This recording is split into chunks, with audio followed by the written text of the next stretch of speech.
Pour moi, Jésus, c'est juste le fils de Dieu, vas-y, sans plus. J'ai dû aller juste trois fois à l'église. Je suis allé juste quand c'était Noël. Même Noël, là. Le pasteur, il a parlé, j'ai rien compris. Je me suis fait une fracture trottinée, ça va prendre 9 mois. Après que j'ai fait cette prière, non, Dieu c'est dingue là. Et là je me dis, bah tu sais quoi, là Tahir, là tu vas te faire baptiser. Bienvenue sur le podcast Vision Positive. Et aujourd'hui les amis, j'ai l'honneur, là vraiment, j'ai la joie de vous présenter un frère à moi, un frère en Christ, qui va vous faire part de son témoignage. Je vais essayer d'abord te présenter et après on va rentrer dans le vif du sujet.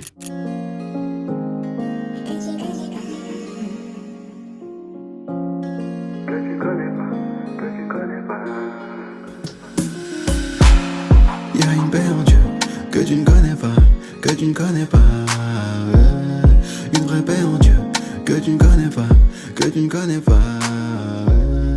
Mon Jésus veut te parler de ça. Bonjour à tous, je me présente, je m'appelle Tahir Garneau, j'ai 24 ans. Faut savoir que Yannick, ça fait combien de temps on se connaît? Beaucoup, hein. C'est plusieurs années maintenant. Hein. Allez, on va dire à peu près 10 ans qu'on se connaît. Ouais, je pense. Ouais, quand même. Ouais, je pense. Aujourd'hui, c'est Yannick qui m'a invité. Je vais raconter un peu mon témoignage, voilà, par rapport à Dieu, ma vie en général. Et il va me poser des questions, c'est ça, hein? Yes, c'est bon. Ok.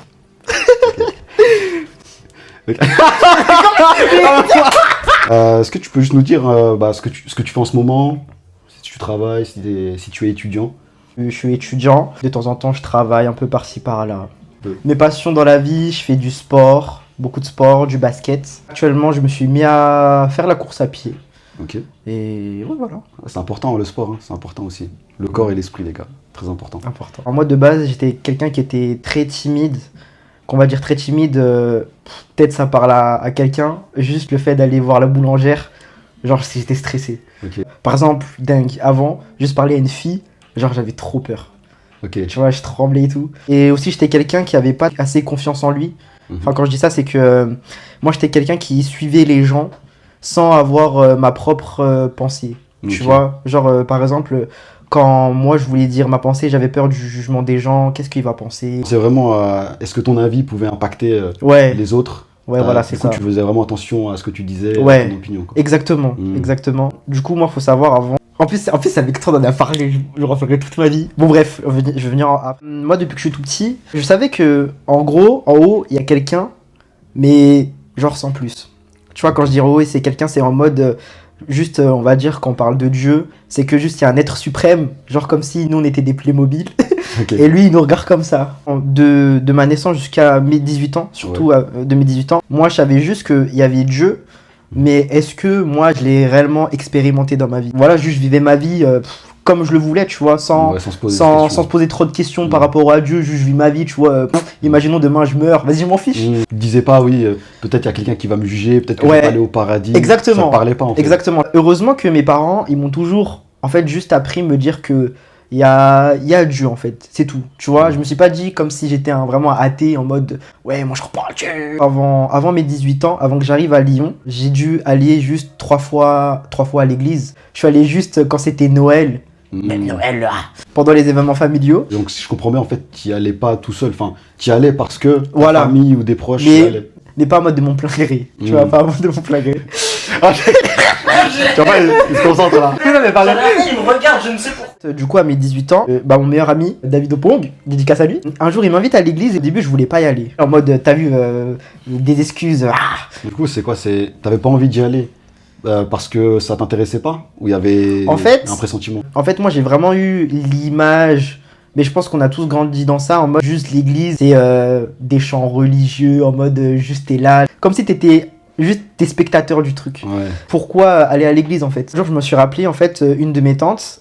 En fait, elle m'avait ramené à l'église, je crois, j'avais 15 ans par là. Du coup, c'était une église malgache. Et quand je suis allé dans l'église malgache, Ouais. en fait, je sais pas pourquoi, mais genre, j'étais en mode enjoy. Je sais pas, j'étais en joie en chantant. Et je me suis dit, mais en fait, j'ai envie de revivre. Tu Ouais, vois? t'avais envie de réexpérimenter ça. Ouais, juste, en fait, être dans la joie, tu vois. Et je me suis dit, bah, vas-y, je vais aller à l'église. C'était en 2021. Ouais, c'était en 2021. La personne, elle parle. Et elle dit, ouais, on va acclamer Jésus. Je dis, ouais, comment ça Jésus? Genre, en mode, moi je comprends pas, en mode, mais comment ça? Non, non, non, pour moi, Jésus c'est juste le fils de Dieu, vas-y, sans plus. Ouais, il Tu a vois. pas une place importante. Voilà, du coup on commence à chanter. Vous savez, moi je comprends pas pourquoi. Genre, je comprends pas pourquoi les gens ils sont aussi joyeux. Tu vois, je comprends pas. Et à un moment donné, on commence à chanter un chant qui s'appelle Yeshua. Je peux pas t'expliquer comment ni pourquoi, mais en gros, en fait, quand j'ai chanté ce chant, en fait, j'ai commencé à pleurer. Genre, il y avait un truc dans mon cœur, en fait, j'ai tout vidé. Tu vois, j'ai tout vidé. Et vraiment, je me rappelle comme si ce jour c'était hier, et vraiment, j'ai pleuré, je sais pas pourquoi. Et après, à la fin de l'église, genre, je me suis senti en paix. Amen. Tu vois, juste après chanter, le pasteur, il a parlé, j'ai rien compris.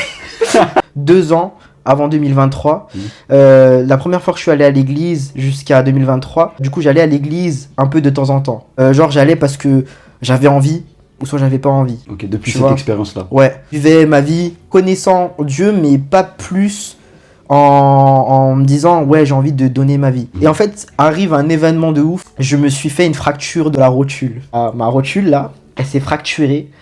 Et j'ai eu 3 bouts d'os de 1 cm, du coup, qui sont baladés dans mon genou.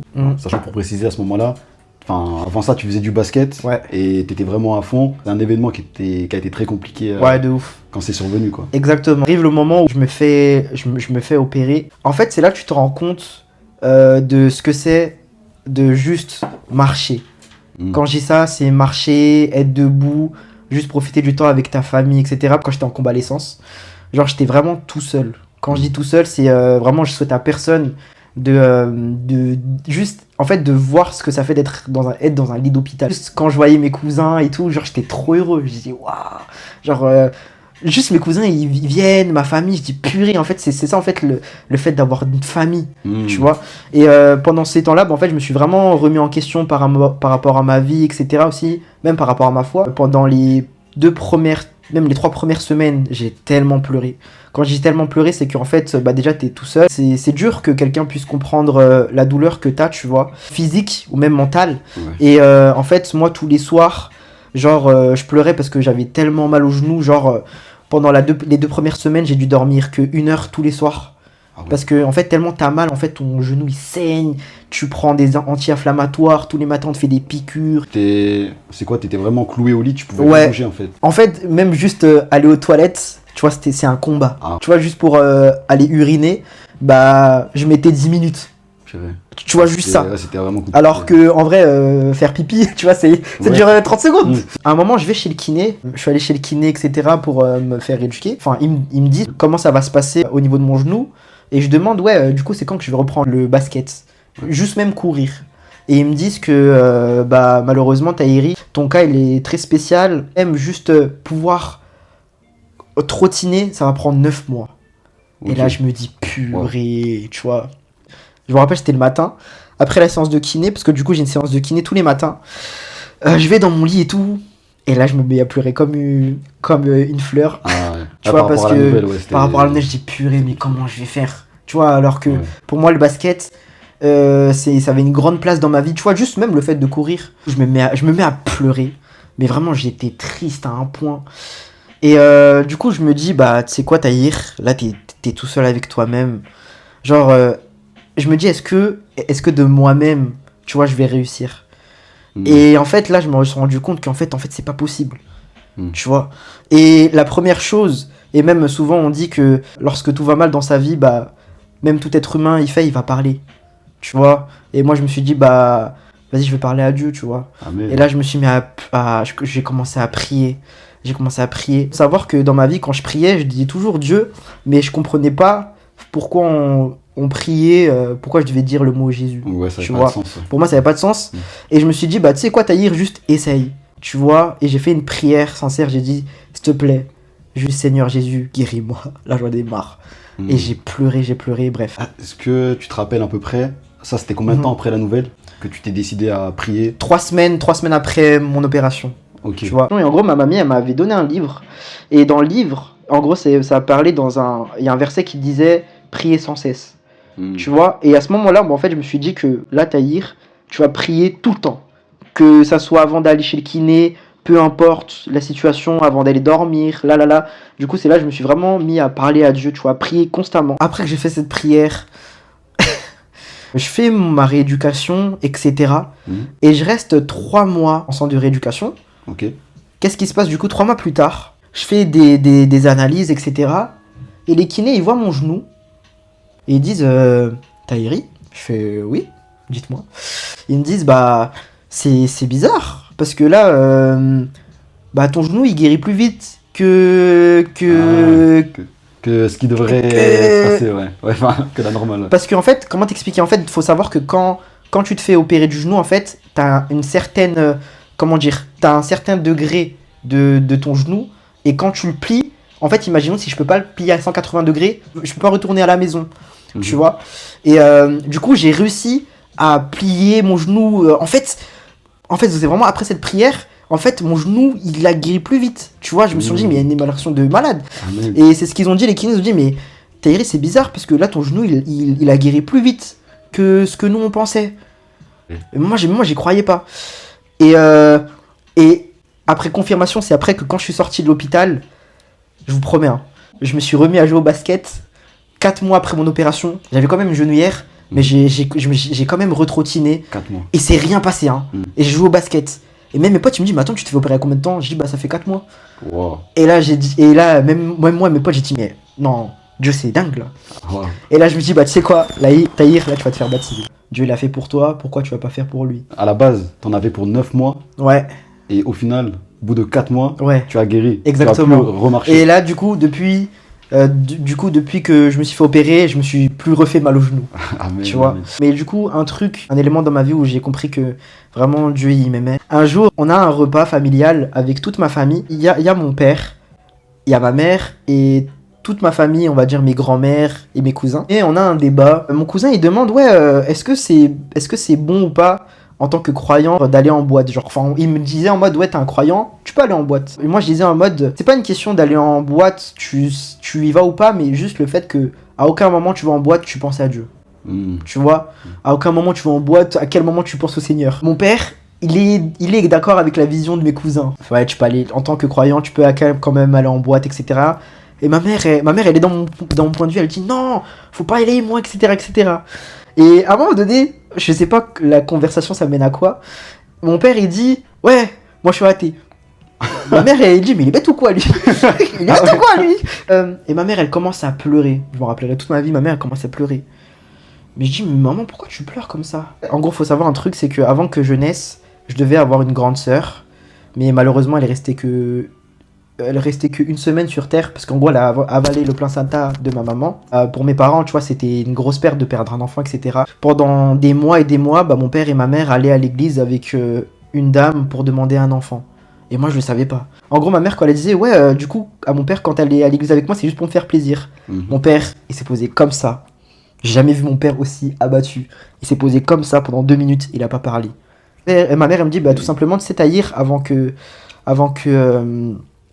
bah, tu viennes sur Terre, bah, en fait, moi et ton père, tous les soirs, pendant des heures, on allait prier, on demandait à Dieu qu'on puisse avoir un enfant. Wow. Et je te promets, hein, dans ma tête, il y a eu ce verset-là qui est revenu dans ma tête. Il y a un verset qui dit dans la parole que Dieu il nous connaissait même avant que je sois dans le ventre de ma maman. Amen. Et là, je me suis dit, waouh, en fait, je suis tout simplement la prière de mes parents. Et en fait, je vois qu'en fait, avant même que moi je te connaisse, bah, en fait, il y a déjà des gens qui ont prié pour moi. Et du coup, bah, après ça, il s'est passé beaucoup de choses dans ma famille.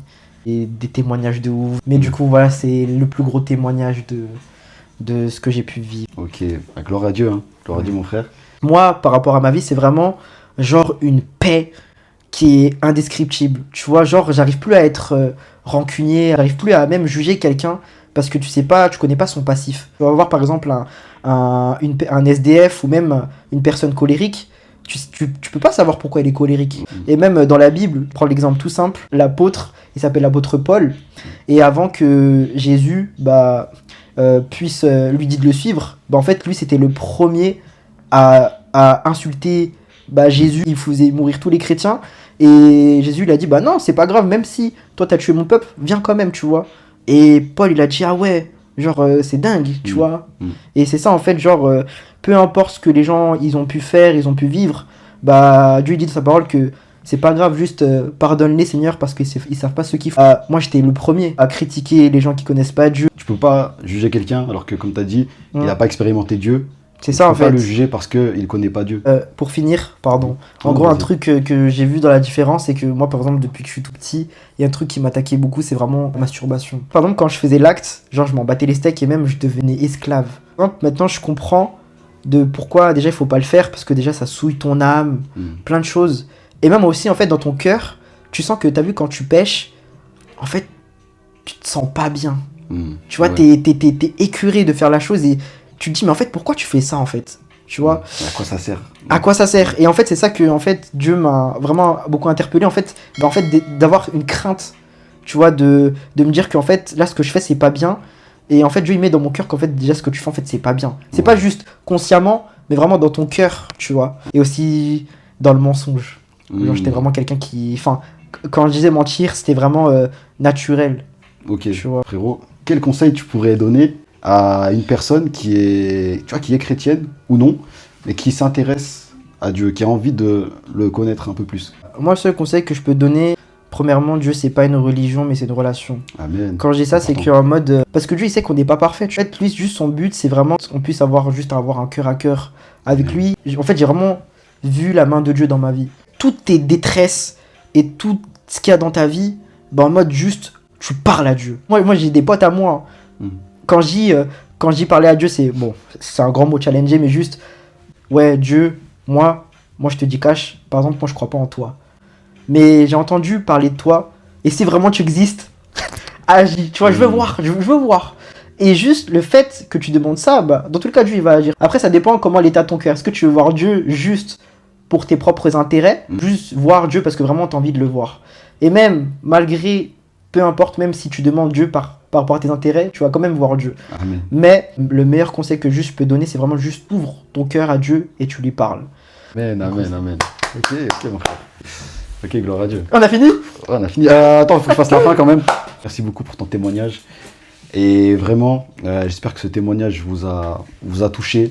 Et vraiment, on prie que comme notre frérot, que Dieu puisse toucher aussi votre cœur dans votre vie. Parce que on est tous aimés de Dieu. Et on a tous une place importante pour Jésus. Abonnez-vous à Vision Positive si vous voulez plus de témoignages. On se dit à la prochaine. Merci frérot. Check.